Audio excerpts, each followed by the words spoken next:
Hola, this is Nita Strauss from the Alice Cooper Band, and you're watching On The Rock.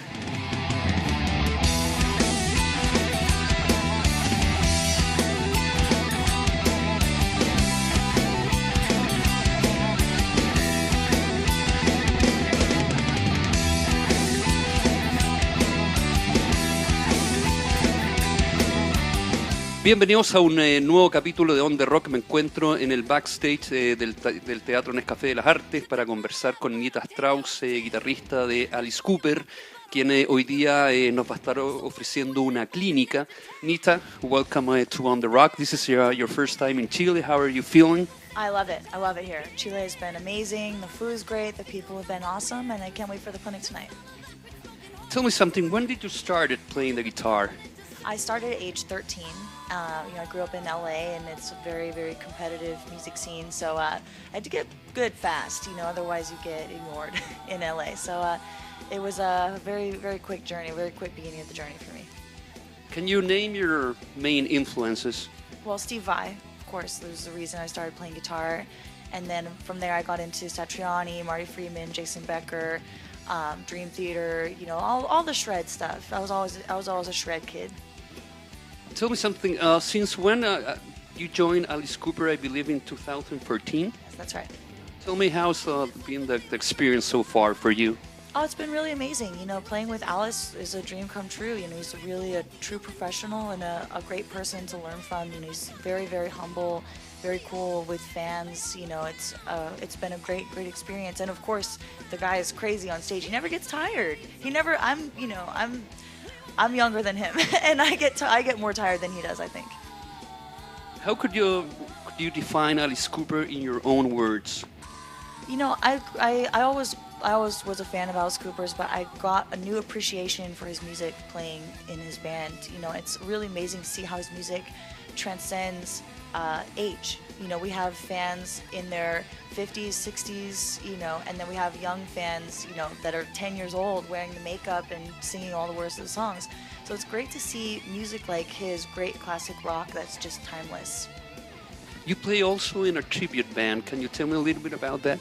Not anymore. The Iron Maidens? Yes, I did until 2013. I played in a band called the Iron Maidens, the world's only female tribute to Iron Maiden. It was a great time. It doesn't really get much better than that, playing Iron Maiden songs with your best friends. It was really an awesome time. And the band is so talented. The musicians in the band are so talented. It really keeps you on your toes playing with such great musicians all the time. You play Dave Murray. I did play Dave Murray, and I played some Yannick Gers. What do you think about Dave Murray as a guitar player? Dave is great. I always thought of myself as more of an Adrian. Just my personal style is more legato, more fluid, more similar to Adrian Smith. And then when I started playing Dave Murray's parts, it gave me, again, a new appreciation for the way that he plays and these great classic blues licks and rock licks and how they fit so well into rock music. So Dave's just a great innovator, a great guitar player. We were talking before the interview about that metal show, that great TV rock show.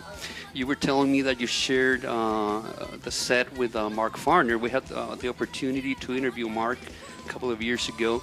What do you think about him? What do you think about Grand Funk? Mark Farner is one of the funniest people I've ever been around. He's so funny. We were laughing the whole time. He was great on set. Great jokes and great stories. It was Mark Farner and Ace Frehley that were on the set with me, and I was so intimidated by having Ace there that it was great to have Mark there to sort of break the ice and make some jokes, tell some stories. Which was the first rock and roll band you ever heard? Megadeth. Which album? It was actually a compilation album. It was like one song on a CD of other music, and it was the song Trust by Megadeth. That was the very first heavy metal song I ever heard, and that was what started my love for heavy metal. Let's talk about Guitar World. They chose you as the best female guitar player of last year, I guess. I believe so. How do you receive that recognition? It was really a surprise, to be honest with you. I got the email. Actually, I think it was 2012 that happened. 2012 or 13, and I got an email from Guitar World saying, "We've done this 10 female guitar players you should know. Would you like to be included on the list?" I said, "Oh, of course. What an honor." I thought it was going to be like number 10, like way down at the bottom of the list. And then when it came out, to see my name at the top was just such a surprise and such an honor. You know, I couldn't even believe that Guitar World knew who I was, and so it was really, really, really amazing experience. What makes a song a classic? What makes a song a classic? You should ask the singer. You know, like for me, what makes a song a classic is if it gets stuck in your head. You know, if it's something that, again, like I said before, can transcend. You know, if your mom likes it, if your kids like it, if your brothers and sisters like it. You know, I think that's a really classic song, something that everybody can listen to and enjoy. Can you define music in your own words, in your own terms? Define music. I mean, it's everything.